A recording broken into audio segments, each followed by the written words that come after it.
Every Deadliest Droids in Star Wars Part 2. Number 1. B2 Super Battle Droids. B2s were the upgrade of B1 units. They were bulkier, taller with reinforced armor, and improved programming that transformed them into formidable infantry units. B2 Super Battle Droids also ditched the need for external blasters altogether. Instead, their forearms were integrated with dual wrist blasters, giving them a constant line of fire and no need to reload. While they weren't exactly agile, their armor let them push through hits that would drop a standard battle droid in seconds. We see them everywhere in the Clone Wars, but one of their most chilling appearances is during the assault on the Jedi Temple in Revenge of the Sith. Marching side by side with clone troopers, these droids opened fire even on Jedi younglings. But their deadliest trait wasn't strength, it was volume. The Separatists didn't send one B2, they sent platoons, and when they advanced together, they created kill zones that even Jedi struggled to break through. Later in the war, some variants were upgraded with rocket launchers, grenade lobbers, and even jetpacks, making them even more unpredictable on the field. Number 2. Dwarf Spider Droid. The Dwarf Spider Droid was the Separatist Alliance's creeping artillery, a walking ball of destruction. It was officially named the DS-D1 Dwarf Spider Droid by the manufacturer's Techno Union and deployed across nearly every front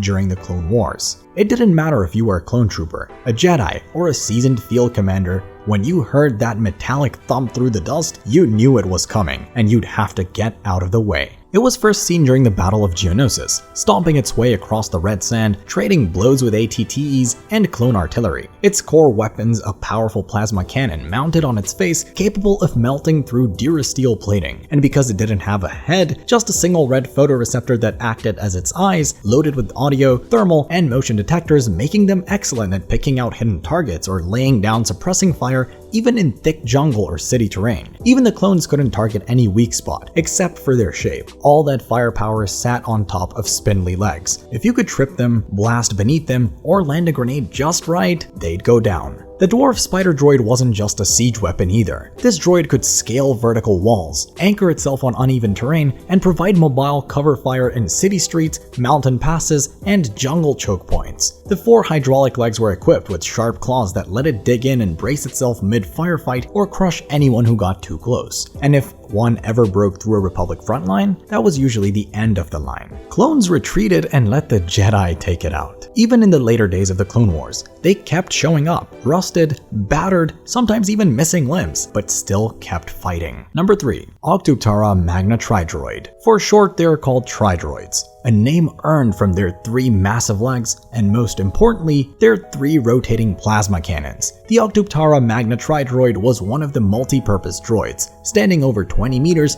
it was tall enough to peer over walls, armed enough to level cities, and fast enough to outrun tanks. They were deployed throughout the Clone Wars, from early battles like Christophus to major sieges on Megiddo, Felucia, and Coruscant. Each cannon could rotate independently, meaning one Octuptarra could handle multiple directions at once, and if one leg got blown off, the others would compensate mid-movement. And then came the upgrade, virus cannons. In certain units, like the ones deployed by the Techno Union, the tri-droids didn't fire plasma. They released clouds of nanovirus, biological weapons engineered to melt flesh on contact. Entire regiments would fall without a single blaster fired. Even the Jedi generals hated them, not just for what they could do, but for how hard they were to destroy. A single tri-droid could take sustained fire from walkers, explosives, and even lightsabers before finally collapsing in a heap. They weren't so elegant, they weren't subtle, they were pure overkill, built for maximum suppression, and the Separatists knew exactly how to use them. Number 4. LM-432 Crab Droid.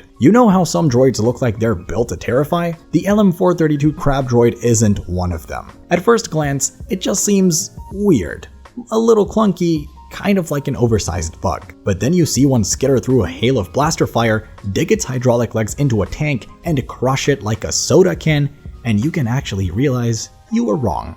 It's known officially as the LM-432 and to the clone troopers as mucker droids. This separatist assault droid was made for terrain domination. Its 6 multi-jointed legs let it move quickly over sand, rubble, water, and even vertical rock faces. And those legs, they weren't just for walking. Each one could slam into the ground with force capable of breaking apart Republic cover lines or collapsing tunnels mid-battle. But its real weapon was its plasma cannon, tucked right beneath its chin. This allowed it to fire while clinging to cliffs, ambushing clones from the sides of canyon walls or upper platforms. Even Jedi had to stay on the move because once this thing locked in, it hunted down the person. It was especially dangerous in urban warfare. On Utapau, these droids operated alongside battle droids in tight corridors, using their legs to wedge into broken infrastructure, blast squads from overhead, then skitter off before the counterattack could even land. And if clones got too close, some crab droids were equipped with grinder mandibles for up-close kills. They weren't mass deployed like B1s or B2s, but that's what made them worse.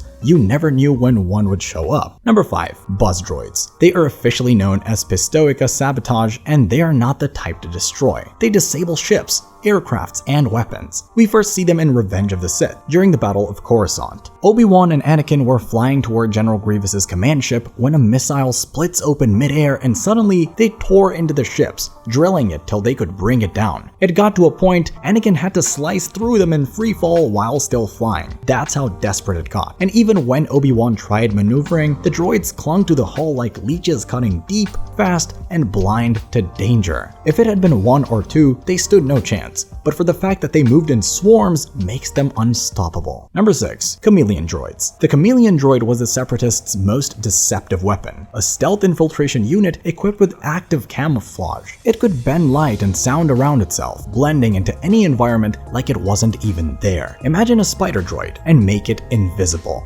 That's the threat. Each one was equipped with adaptive camouflage plating, letting them blend seamlessly into environments, cityscapes, jungles, even in the open desert. They also carried a modular blaster, multiple sensor disruptors, and retractable limbs for climbing walls, ceilings, or even hiding in plain sight. Chameleon droids weren't the type for frontline battles. They were ghost units meant to disable defenses, wipe out patrols, and cause chaos behind enemy lines. And in campaigns like the Battle of Christophsis and the Raxus incursions, they left nothing but scorched metal and static behind. The craziest part was the fact that even Jedi and troopers couldn't sense them. Another thing about them was their calculative timing. These droids could hold their fire, watching from the shadows, waiting for just the right second to strike. Now, if you're able to detect it, they aren't invincible anymore, and they could be taken down by focused fire. But the problem was always the same. You don't even know they are there until your defenses are down. Number 7. OG-9 homing spider droid. Unlike the Chameleon that was built for stealth, the OG-9 homing spider droid wasn't built for that. Even if it tried to, it literally couldn't. Anytime he appeared on a battlefield, it was an announcement by the thunderous stomps and annihilation of everything in its path. With 4 towering legs and a central spherical body, the droid was a mobile, heavy weapons platform and one of the most terrifying sights on a Clone Wars battlefield. Its main eye wasn't just for optics. That red sensor fed targeting data to a massive top-mounted laser cannon, capable of firing powerful energy bolts with explosive force. One well-placed shot could obliterate a Republic walker or punch a hole straight through clone lines. Below that, it carried a second rapid-fire blaster turret for mid-range engagement, meaning it could mow down infantry while still trading fire with tanks. And unlike the larger, slower Separatist artillery units, the OG-9 had legs, literally. It could traverse uneven terrain, climb over rubble, and reposition mid-battle without needing transport ships. That mobility made it a nightmare in urban warfare or canyon-filled battlefields like Rylith. They first came in the Battle of Geonosis, stomping through the dust,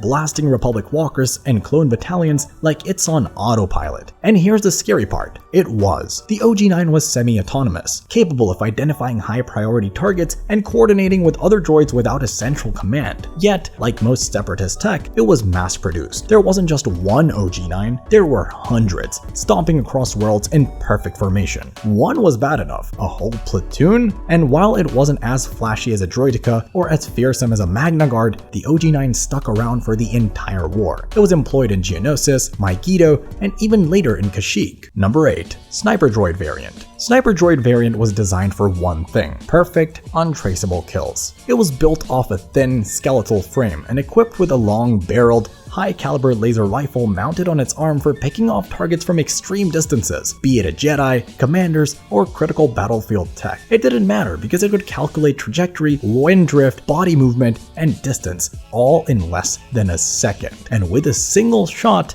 he killed. But the most terrifying part, it could cloak. Sniper droids could turn invisible, reposition without detection, and phase back into view only for a split second, just long enough to pull the trigger. In combat zones like Florum or desert plateaus, they were basically ghosts. Even experienced Jedi struggled to sense them in time. One scene shows a sniper droid taking aim from a ridge, firing a clean shot that nearly downs Obi-Wan. Another buries itself into the side of a cliff, waiting silently as clones patrol past below, only to eliminate their commander in a single shot. And they rarely worked alone. These droids were often deployed in pairs or squads, covering multiple angles or creating overlapping kill zones. A frontal assault on their position was suicide. Eventually, the Republic trained special units to hunt them down, and they did in fact manage to eliminate sniper droid threats in certain battles, but the body count for the clones was a lot too. Number 9. Droideka Sniper Variant. These were the stealthier and deadlier cousins of the classic Droideka, but instead of dual rapid-fire blasters, it carries a single long-barreled energy cannon, capable of piercing armor at extreme range. The Separatists used them to target Jedi, clone officers, or even shield generators, anything too dangerous or too well defended to approach directly.